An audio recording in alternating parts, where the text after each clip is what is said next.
Zimbabwe has once again been plunged into turmoil. After the government increased the price of gasoline by some 150%, mass protests and violent confrontations with police have broken out as the country's biggest labor union went on strike. This has furthermore grinded the country's production to a standstill and crumbled its fragile economy.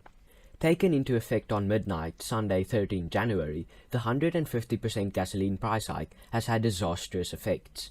Their reason for the increase was to end the crippling fuel shortage and keep fuel retailers viable. So how can it be that a country without a currency of its own is sitting with the biggest currency crisis in the world? In November 2016, in an effort to seize the country's national cash shortages, the central bank started distributing $2 bond notes. These were not to be a currency of its own, but was meant to have the same value as the dollar. The bond notes were not accepted by the public, which led the country to expand the electronic money supply and issue treasury bills instead. Although the bond notes are still in circulation, its value has depleted to about one-third of a dollar, and some are calling for it to be demonetized. The new gas price increase only affects people using the local currency, but with its current foreign currency shortage, that includes almost everyone. The government is desperately trying to cushion the economic blow for businesses by giving registered businesses a rebate. They say they don't expect and won't allow businesses to trigger a new round of price increases. These attempts seem futile, as most businesses are too afraid of the protests to even stay open. Most retailers were closed by midday Monday, when violent protests that started in suburbs moved to the country's capital, Harare. The majority remained closed on Tuesday because of threats on social media against those who defied the strike.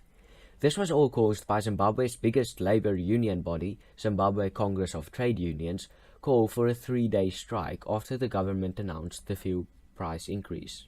Seeing as industries in Zimbabwe has been denied foreign currency since October last year, it doesn't come as a surprise that they don't have enough to import materials.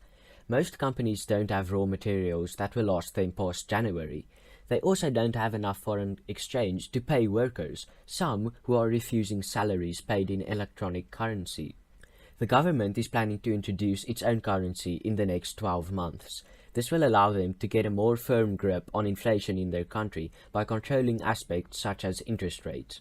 As well as the large-scale protests, fights breaking out in fuel queues have become common.